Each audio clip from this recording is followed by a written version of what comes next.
Assalamualaikum warahmatullahi wabarakatuh. Perkenalkan, saya Andika dari Prodi Sistem Informasi dengan Fakultas Sains dan Teknologi Terapan dengan NIM 2416005. Di sini saya akan mempresentasikan hasil dari tugas UAS ke Pimpinan Manajemen Organisasi, yaitu tentang studi kasus perusahaan inovasi digital, yang merupakan sebuah perusahaan yang bergerak di bidang teknologi yang sedang merencanakan pengembangan infrastruktur IT untuk tahun mendatang. Salah satu proyek besar yang akan dijalankan adalah penerapan sistem baru untuk mengoptimalkan operasional perusahaan. Dalam rangka memastikan keberhasilan proyek ini, perusahaan perlu mempertimbangkan beberapa aspek penting. Nah, yang pertama yaitu uh, menentukan BIP.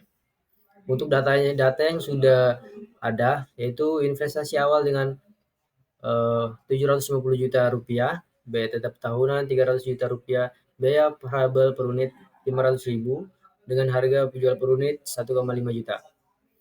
Untuk rumus di sini, rumus BIP-nya, untuk menentukan kontribusi margin per unit, menggunakan cara harga jual per unit dikurang biaya variabel per unit. Dengan data tadi kita bisa simpulkan 1.500.000 dikurang 500.000 rupiah sama dengan 1 juta. Untuk menentukan BIP per unitnya menggunakan biaya tetap dibagi kontribusi margin per unit. Dengan data tadi 300 juta rupiah dibagi 1 juta sama dengan 300 unit. Untuk BIP rupiahnya sendiri menggunakan BIP unit dikali harga jual per unit, yaitu 300 dikali 1.500.000 sama dengan 450 juta rupiah. Nah, untuk target laba tahunan 200 juta rupiah, yaitu dengan data yang tadi, biaya tetap fix 300 juta, target laba profit yaitu 200 juta, kontribusi margin per unit sama dengan 1 juta, dan yang terakhir yaitu dihitung harga jual per unit biaya variabel per unit sama dengan 1.500.000 dikurang 500.000. Untuk perhitungannya sendiri yaitu kita menggunakan rumus yaitu unit yang harus dijual sama dengan biaya tetap ditambah target laba dibagi kontribusi margin per unit. Dengan data tadi 300 juta ditambah 200 juta dibagi 1 juta sama dengan 500 unit. Nah, di sini yang ketiga, komponen anggaran IT budgeting. Untuk komponen sendiri ada 4, yaitu perangkat keras, yaitu server, yang terdiri dari server, perangkat jaringan, workstation, dan juga perangkat pendukung. Yang kedua, pelatihan karyawan, yaitu pelatihan teknis, sertifikasi, dan juga yang terakhir, workshop untuk penggunaan sistem. Nah, yang ketiga itu menggunakan perangkat lunak, lisensi yang terdiri dari lisensi sistem operasi, perangkat lunak aplikasi, dan juga alat manajemen proyek. Dan yang terakhir yaitu pemeliharaan, yang terdiri dari 3 aspek. Yang pertama, kontrak layanan teknis, yang kedua, pembaruan perangkat lunak, dan juga terakhir biaya dukungan teknis. Dan yang keempat, perencanaan anggaran IT 1 miliar rupiah. Di sini ada komponen presentasi dan juga anggaran.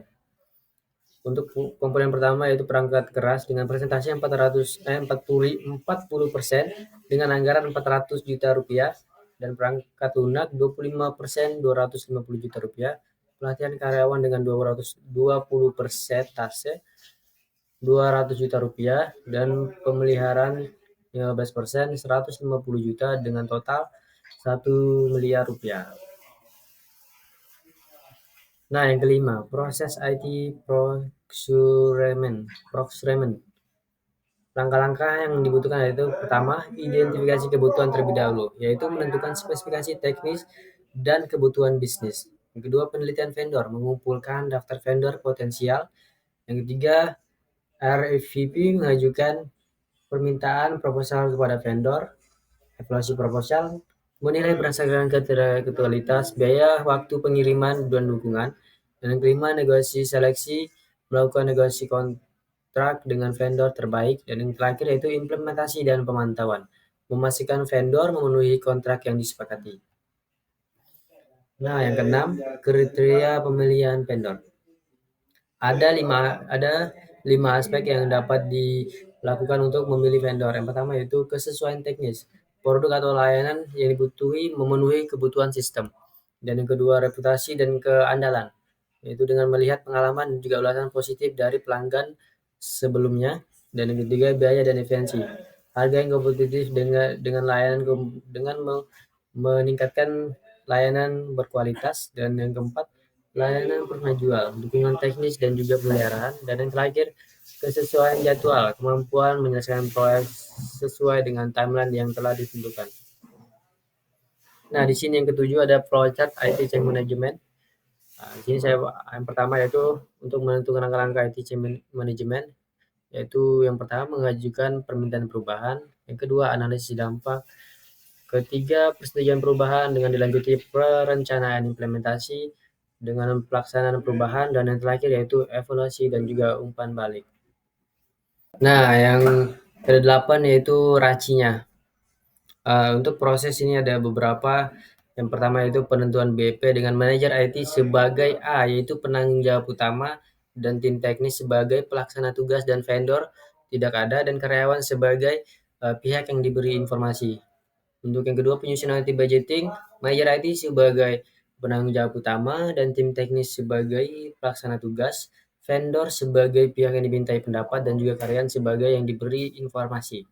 Begitu juga seterusnya, seperti penelitian vendor sebagai R, sebagai pelaksana tugas, dan tim teknis sebagai eh, ini sebagai pihak yang dimintai pendapat ya. Dan yang vendornya sebagai penanggung jawab utama dan juga karyawan sebagai yang diberi informasi. Untuk di sini yang terakhir saya langkah aja ke evaluasi dan umpan balik. Manajer IT sebagai penanggung jawab utama dan juga tim teknis sebagai pelaksana tugas, vendor sebagai pihak yang dimintai pendapat, dan karyawan sebagai pihak yang diberi informasi. Kita lanjut ke yang ke-9, yaitu pentingnya keamanan informasi.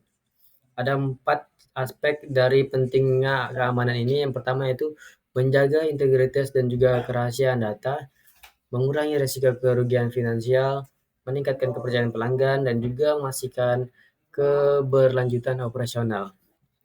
Yang terakhir yaitu langkah-langkah keamanan informasi. Dengan cara itu menggunakan enkripsi data, yaitu mengamankan data saat disimpan dan dikirim, firewall dan antivirus, mencegah akses tidak sah dan ancaman malware, kebijaksanaan akses, memberikan akses hanya kepada pihak yang wewenang, tidak memberikan akses kepada sembarangan. Dan yang terakhir, kemampuan keamanan, memastikan adanya pengawasan terhadap aktivitas sistem. Dan yang terakhir, pembaruan sistem, melaksanakan update rutin dan untuk menutupi celah keamanan. Nah, mungkin itu presentasi saya kali ini untuk masalah studi kasus yang pertama tadi, yaitu perusahaan inovasi digital. Saya harap presentasi ini bisa dimengerti dan juga mendapatkan nilai yang bagus. Terima kasih. Wassalamualaikum warahmatullahi wabarakatuh.